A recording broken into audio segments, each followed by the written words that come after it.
Hey there, and welcome to the April 1st, 2020 edition of the Lockdown Show. You know you're at home playing your guitar for as much as you'd like to, and that's wonderful. In this episode, in this video, I've got three little gems for you.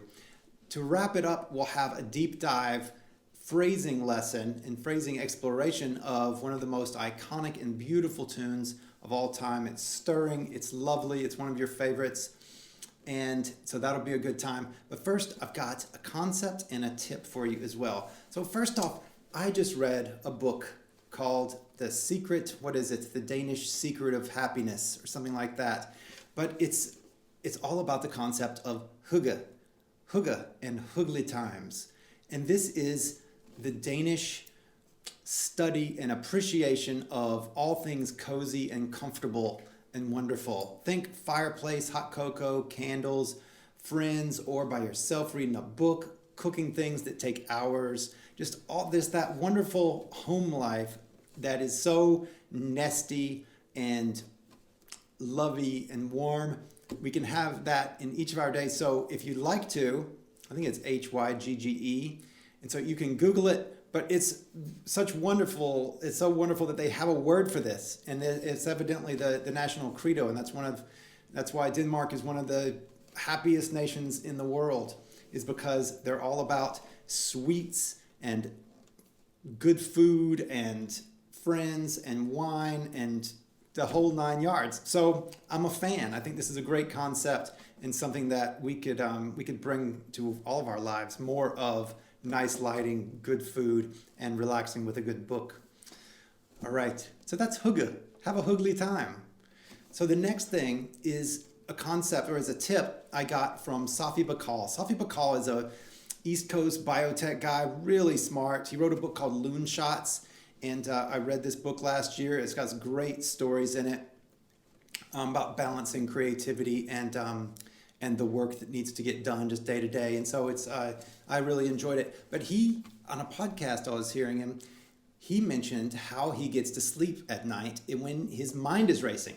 And these days, there's a lot to have the mind racing about. So if you're laying in bed and you want to get to sleep, or in general, any time that you just want to turn your mind off, then here's a tip to do that.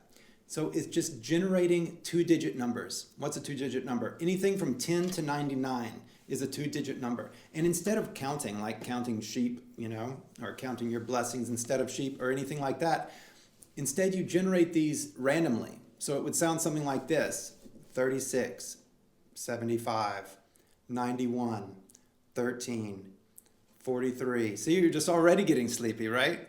What it does is it gives your mind enough to do to keep it engaged and activated so that it's not running off doing its own thing. So you're not thinking about this, which leads to this, which leads to this, which leads to this, right? And next thing you know, you're, laying there with your fists clenched and your teeth grinding and just thinking about the world. So instead, this just gives you something to do long enough to go to sleep. And if you try this and you find that your mind wanders from it, just bring it back and start doing it again. Just jump right back in with 47, 17, 83, and but you just go, and you can repeat numbers, so you don't have to. Once you've said a number, it's not off limits. You can say it again. If you come back to it, it's fine. And the numbers don't mean anything either. 64 doesn't mean when I'm 64, and you don't have to start singing that song. You can just pass right over it, right? Because numbers do hold significance for us, but you can just let that go, or you can just enjoy it and just move right to the next thing. You don't have to think about 35, that was when I blank, and go down that road. So that's a really good tip. Thank you, Safi Bahcall. He's a super, super smart fellow, but that's been working for me for several months now. I've been using that daily, nightly, especially if I wake up in the middle of the night and have a hard time getting back to sleep. That's my number one go-to. I just used it last night and the night before, just all the time. So enjoy that. So now, without further ado, let's dive into the stirring and beautiful song. We'll do a big deep dive analysis. Just let me get set, and we'll jump right in there.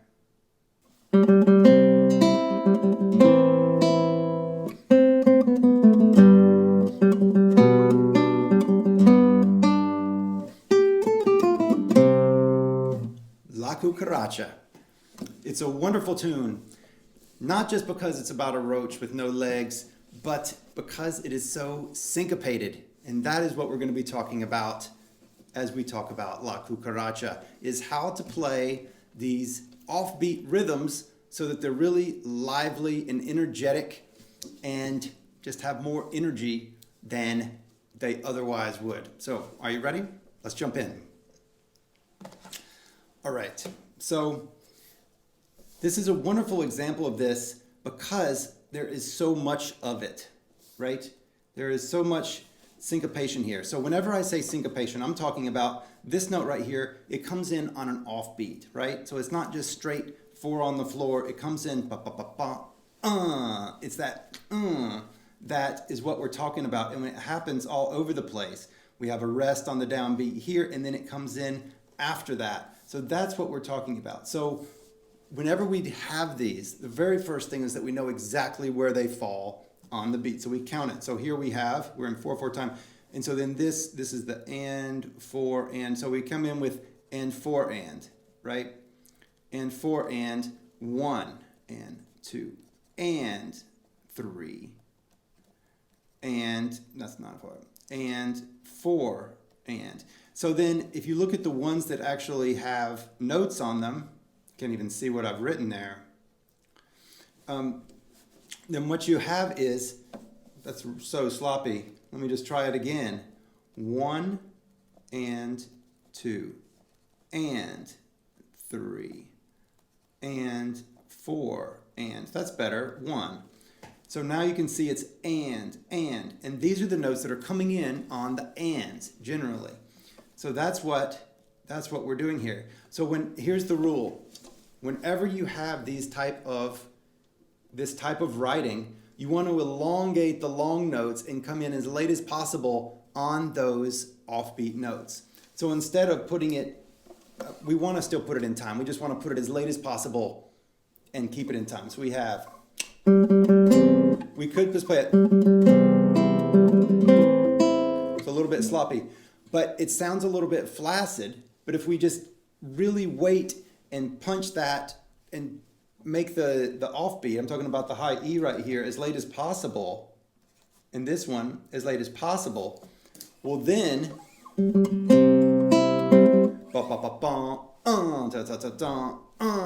just wait as long as you possibly can before putting it in. And that's going to be the ticket with this type of writing. And you'll find this everywhere.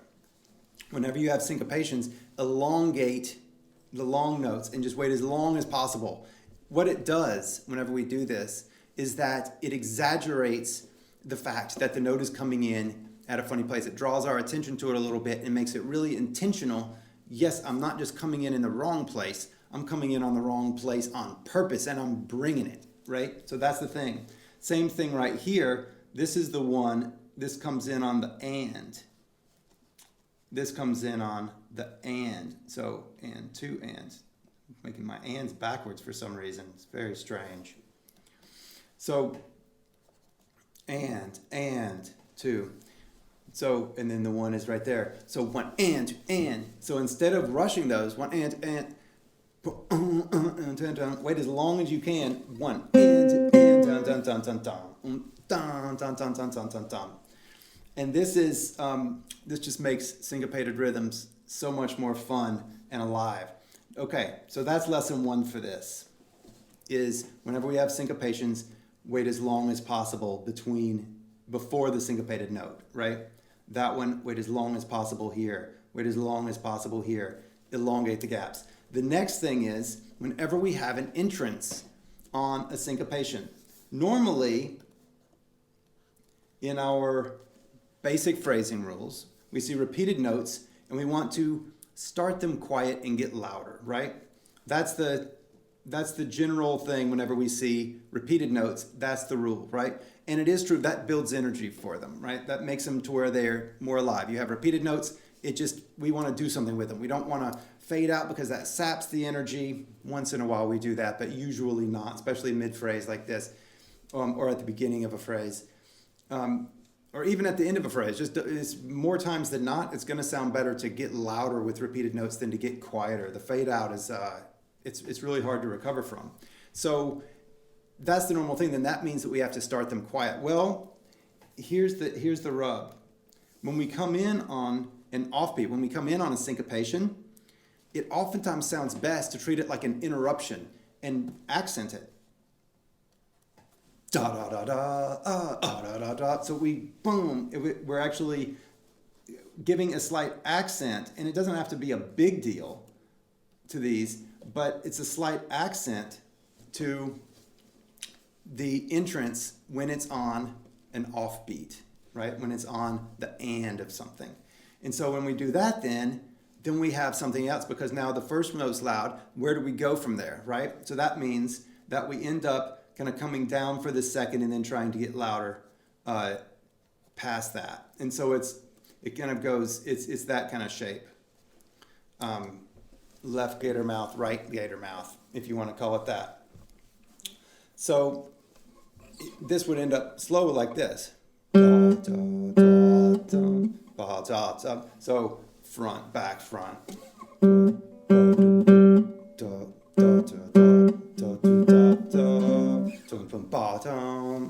So you can really nitpick this stuff. Here, we just drive towards because it's fast, we can just drive right towards the downbeat. Da da da da, and just play them all loud, right? That's the nature of La Cucaracha, which is that it's a folk song and it doesn't really have to be so nitpicky. But if we want it to be nitpicky, and sometimes we do, then this is a way to do it. The other thing that we have here, just to geek out on this completely, is this pattern right here, which I call a springboard, which is typically across a bar line, low note, jumping up, not by step, but jumping up to a higher note. And when we do that, we want to sit harder on this note and then back off to that note.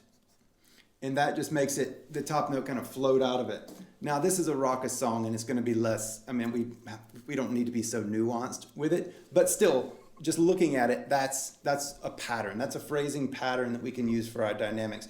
And we can do this even if the song was very soft or if the song was very loud, regardless of if this is piano soft, is this forte loud, we can still have this relationship between the two notes, regardless of where it is. So these type of rules: get louder on the repeated notes, be late on the syncopations, do the springboard here where the low note's loud and the high note's a little bit softer. These work within the context of whatever larger picture you're doing. I get this this criticism or this conflict with this is like, well, what about the larger phrase and the harmony and the overall picture and everything? And that's absolutely true. These type of rules exist within that. So you could be going soft to loud right here, and it's still going to be doing this in between. And this is one of those places where you can do this. It's just going to make it sound better. So that's the thing with this. So we would go accent the first one, back off the second one, get louder, back off, dum boom ba dum da dum da dum ba dum da dum. Loud, soft, loud, soft. Loud, soft, loud, dum ba da da da.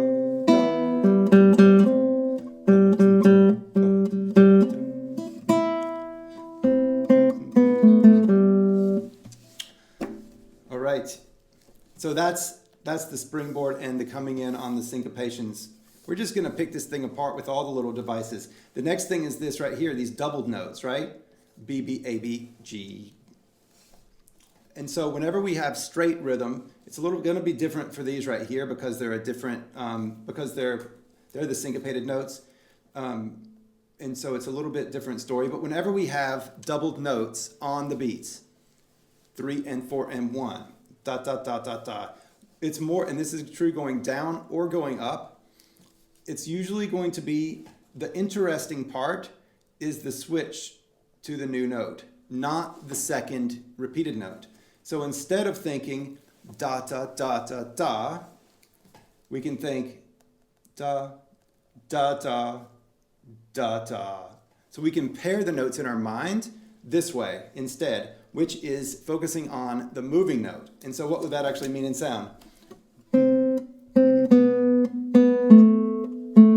We would play them with the space in between there so that we could group them in our minds that way. So we can hear it that way. Dum, da, dum, da, dum, da, dum. And that could mean accenting the second one, da, boom, or at least setting it apart with like a break in the sound, like just prepping on the string. Stop. And fast, it just makes it propel forward more instead of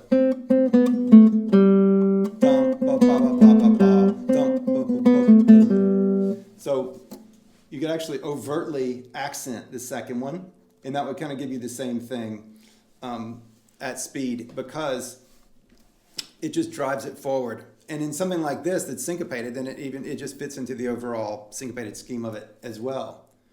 So these are a few different things. The other, just because we're being thorough, then we have this big descending line right here, and these descending lines get louder. So this is, this would get louder. And really, this being the high note, dum, we would back off of this note right here. Dum, come in with an accent on this one because it's the big syncopation. Back off to the A, bum, and then get louder, da da da da dum, and just drive towards the downbeat. So that's a bunch of things right there, isn't it? So then all of a sudden we've taken this simple little song and we've made it into this big hard thing with all of these different little negotiations from one note to the next. And I just find this stuff endlessly fascinating and fun. But we can take these rules and apply them generally to just about anything, and they'll work most of the time. Like 9 times out of 10, they will sound great. They will sound better than anything else you can come up with. So then these are a few tips on La Cucaracha. You can get this sheet music. You can click below and get it in both notation and tab. I should have mentioned that earlier. But thanks so much. This has been really fun for me to dig into La Cucaracha with you. Have a wonderful day. Best of luck with everything going on in your life. See you soon.